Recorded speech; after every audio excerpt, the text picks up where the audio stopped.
सत्य की वंदना की गई है। हमें सत्य का ही प्रतिपादन करना चाहिए, ज्यादा से ज्यादा सत्य बोलना चाहिए। क्योंकि हम चाहे जितना राम नाम का जप कर लें, जब तक सत्य नहीं बोलेंगे सार्थक नहीं होगा। क्योंकि कथा सुने, खूब कथा सुनो, लेकिन अगर सत्य नहीं बोलोगे तो कथा सुनना भी निरर्थक है। आप रोज शंकर जी को जल चढ़ाओ लेकिन सत्य ना बोलो, हमेशा झूठ पे झूठ पे झूठ पे झूठ पे झूठ पे, इतना झूठ बोलना भी ये हमारे लिए नुकसानदायक हो जाता है। झूठ बोलेंगे तो फिर ये हमारा धर्म नष्ट होगा, हमारी भक्ति नष्ट हो जाएगी। इसलिए झूठ बिल्कुल नहीं बोलना चाहिए। यानी भागवत भी यही कह रहा है कि सत्य से बढ़कर के कोई धर्म नहीं होता है। सत्यम परम धीमहि। और अगर रामायण से पूछो तो गोस्वामी जी महाराज रामायण में भी इसी का बहुत अद्भुत वर्णन करते हैं।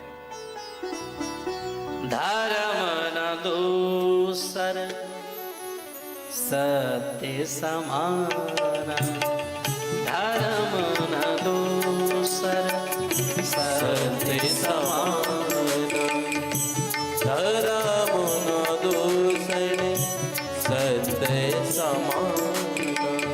आगम निगम पुराण बखाना, आगम निगम पुराण बखाना, आगम निगम पुराण बखाना, आगम निगम पुराण बखाना।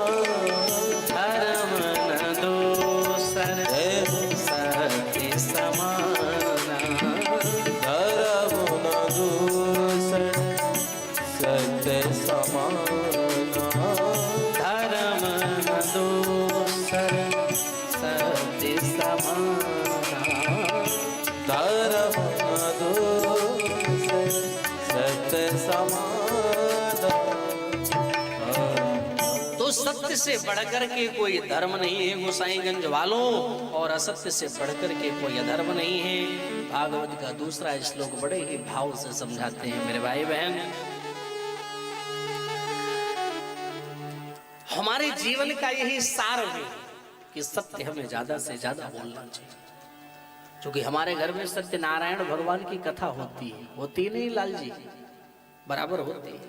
तो अगर सत्य ही नारायण है और नारायण ही सत्य हैं, राम जी सत्य हैं, अरुण कुमार गुप्ता जी, और भगवान कृष्ण स्वयं सत्य हैं।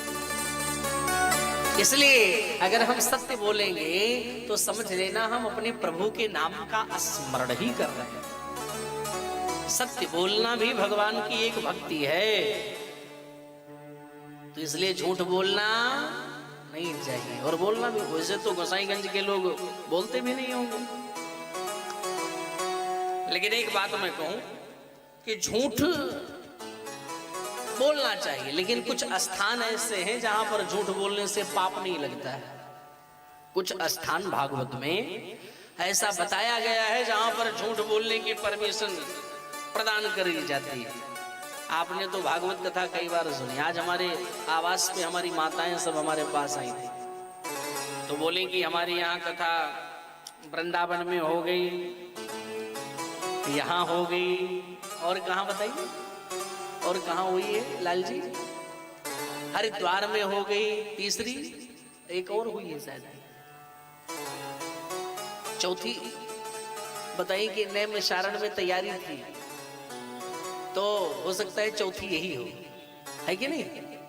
तो हमें बहुत अच्छा लगा कि जो भगवान के शरण में सतत रहता है, जो भाई एक नहीं चार चार पांच पांच बार कथा, लोग एक बार कथा कर लेते हैं तो कहते करेंगे एक बार, चिल्लाएंगे 50 वर्ष तक। अरे हम कथा किए थे उस समय आपको क्या मालूम, जबरदस्त तरीके से कथा किए थे, 50 वर्ष तक उसी को गाते रहे। और आप लोग बताइए निरंतर इस भाव से कथा कर रहे, मुझे बहुत अच्छा लगा।